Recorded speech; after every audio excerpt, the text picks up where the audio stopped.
It'll be your first ball, James. Try as the dead thing gets stronger. Let's get a cold drink, Tom.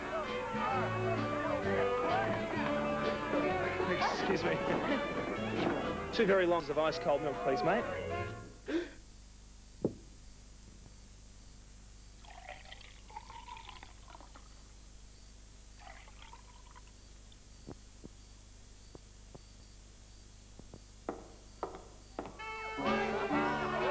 Hi, Manel, what's your... Sarah, you really like your milk, don't you? What? You really like your milk, don't you? One big glass keeps me going all night. Oh, really? Jane. Tom.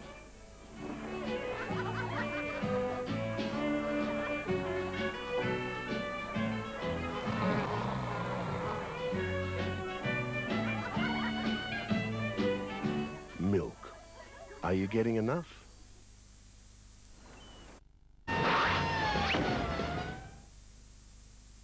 8:30 Tuesday. Oh, there he goes. The never-before-seen footage of Bigfoot. I've seen this little one that's coming right at me. And the greatest unsolved mystery of Robert Stack's life. 2 objects came screaming by us. On the extraordinary. Then at 9:30, sightings. What's the secret the royal family kept hidden in this castle? Hybrid between Quasimodo and Phantom of the Opera. And has a victim's ghost revealed Jack the Ripper's true identity? He names Jack the Ripper. Sightings will amaze you. Tuesday nights on 7. Barina.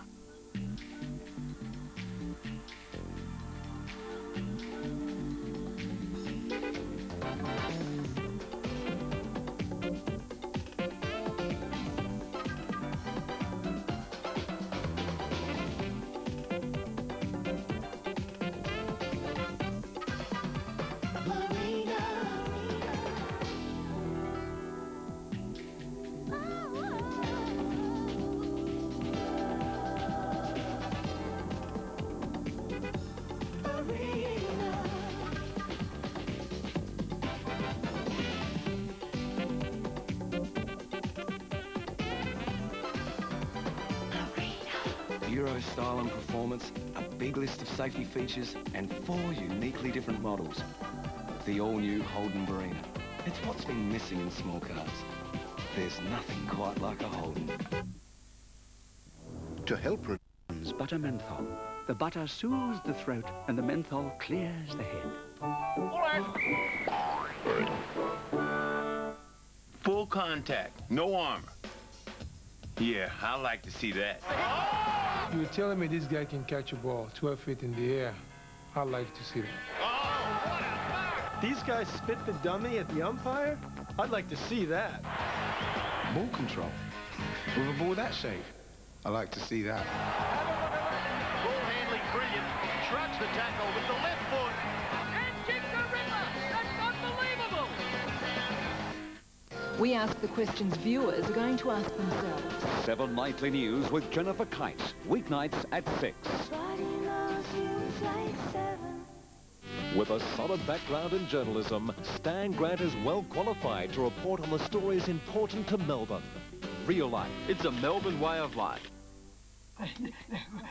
Standings over Seaton. Peter Brock is third, followed by Bauer, Richards, Mazzara and Jones. Today, the 7 Network welcomes you to Brisbane's undulating Lakeside Raceway, arguably the fastest and toughest track on the 10-stop title tour.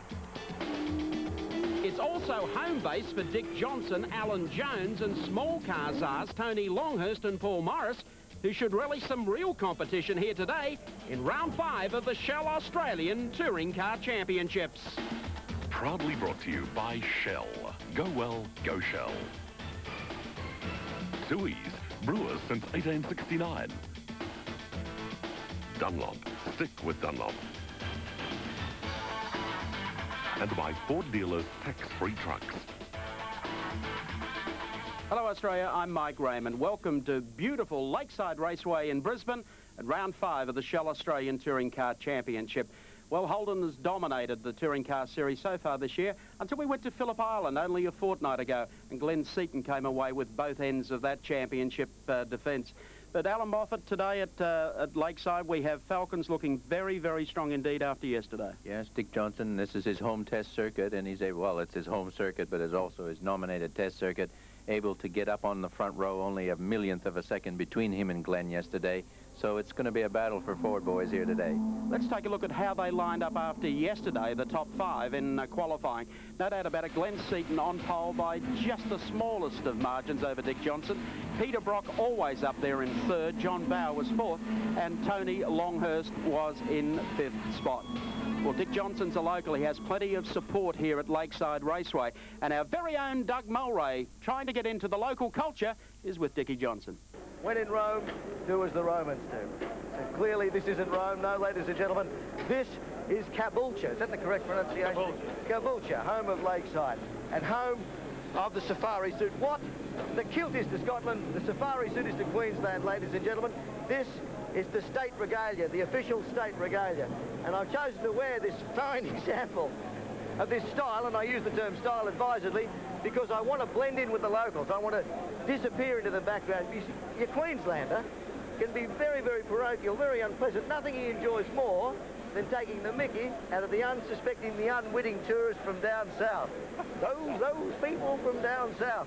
So I thought I'd take the time to consult Queensland favourite son and fashion guru, Dick Johnson, to tell me just how to blend, how to disappear. You think I'll merge in with the background? You think I'll chameleon away in this outfit, do you, Dick? Dr. Livingstone, I presume. It's a beautiful thing, isn't it? Eh? And I love the pockets, don't you? The safari suit is a fantastic item. You've got plenty of pockets to conceal all those things you need up here in the tropics. The Tinoderm for the foot rot, the D-gas for the old tummy trouble after you've had a bit too much pineapple, the Anusol wipes. Just about everything you need up here, you can conceal in the many pockets. You're going to need all of the above in Caboolture, I can That's enough from the Bongos, yeah. And the accessories, Dick, you said the accessories were important. Mr. T. And they are. See, with the right chains and the right shoes and the right hat, you see, you'll have the Don't be long enough, your colour will change enough so you can wear all that. Absolutely, you can even take this off and tan up the solar panel for the sex machine, couldn't you, Dick? Anyway, what do you say, mate? What do you reckon after the race today? You and I put on our safari suits and go out and upend a bit of local talent. What do you reckon? I'd hate to disappoint you, but my safari suits are the cleanest. Oh, that's a pity. You're on your own. I'm off. Stand back. Life in the fast lane! Woo! Oh. I don't think motorsport on 7 will ever be the same now that we have Doug Mulray aboard. The Peter Jackson Dash on a Sunday morning usually determines the starting lineup for the first championship heat. That changes today. We had a draw this morning out of their qualifying positions yesterday. Glenn Seaton was there, hopeful of pulling number 1, and Gary Wilkinson was there to talk to him. Oh, God, Glenn Seaton, I don't believe your luck. Not only have you qualified fastest, you've actually drawn number 1 for the Dash. Yeah, it's fantastic, Gary, because we need to try and gain those points on Mark.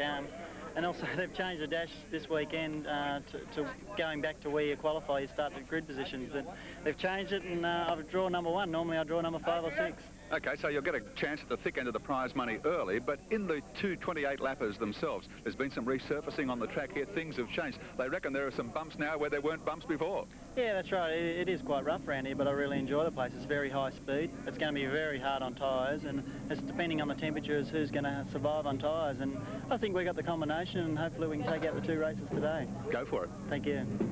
Here come the cars. They're on the circuit now for the start of the Peter Jackson Dash with the standing start formation today. Glenn Seaton has pulled number 1, as Gary Wilkinson found just a little earlier. Peter Brock starts out of position 2. Alan Jones from 3. Tony Longhurst from 4. Dickie Johnson, second quick yesterday, goes back to 5.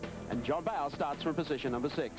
Brock, Seaton, the front row, and 3 lashing laps at Lakeside. Brock loses the start. Seaton picks it up, and Alan Jones tries to scream down the inside. So 1-2 for their team as they head down to the right-hander. It is pretty tight on the inside. Jones looked like he wanted to pass Glenn Seaton there, and just a little bit of discretion for his team leader. Glenn Seaton leads him out of the carousel for the first time. Glenn not noted for his fast starts, but he's certainly got the power down there. Left Brocky standing. He pushes up to 3rd position, so it's Seaton, Jones, Brock, Longhurst. Great start from him. Dick Johnson in 17 and John Bower in 18. Nothing's changed at the back. The only position change at this stage is, of course, Alan Jones, who started out of position number 3 and has made it up to 2nd behind Glenn Seaton in the number 1 Peter Jackson Falcon. Brock not too far behind them. Tony Longhurst is next in the Benson and Hedges car, and then John Bower in the first of the Shell FAI Falcons, coming in to complete the first of 3 laps down the front straight here at Lakeside Raceway before a huge crowd today As we take our Triple M race cam riding out the back of Glenn Seaton's car to give you an idea of just how quick this circuit is. They're really moving. Look at that little wiggle from Jones coming down the hill. He's shadowing Sheeton. Not able to get close enough to do any damage at this stage, and Brocky in third spot, I think, holding up Longhurst at the moment. Well, he's not going to pull over and let him by. Brock is just probably conserving a little bit on the tyres. Glenn Seaton isn't, and nor is Alan Jones as they race down to Hungry Corner, the left-hander. So the Peter Jackson team looking good here. They got a 1-2 at Phillip Island in the last round, and Seaton is intent upon making up all that lost ground on Mark Scape in the championship. It's going to be a fascinating battle of the tyre companies later on. Certainly Yokohama, Bridgestone, Dunlop all doing lots of work as we go aboard Triple M race cam with Glenn Seaton. He's got Alan Jones coming up in his rearview mirror. Peter Brock taps in from the draft with the incredibly quick sweeper here.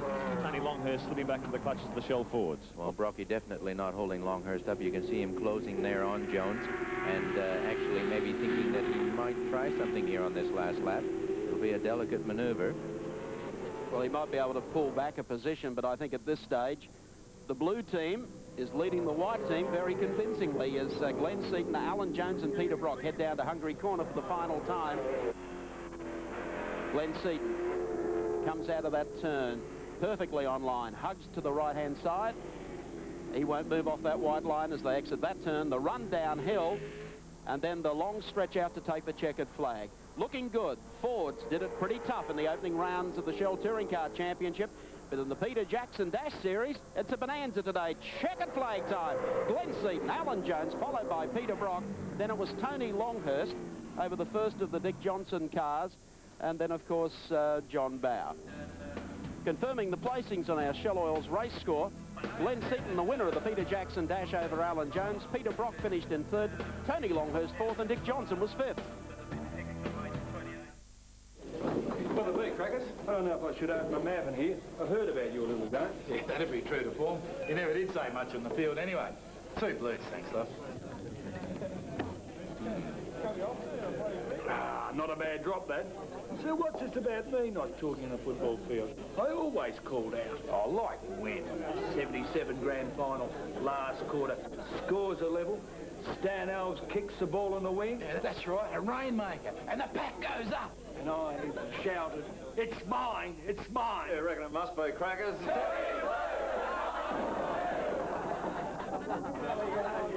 Tooheys blue. Only a blue will do. Me and my big mouth. The perfect tire for fast straights. It would look like.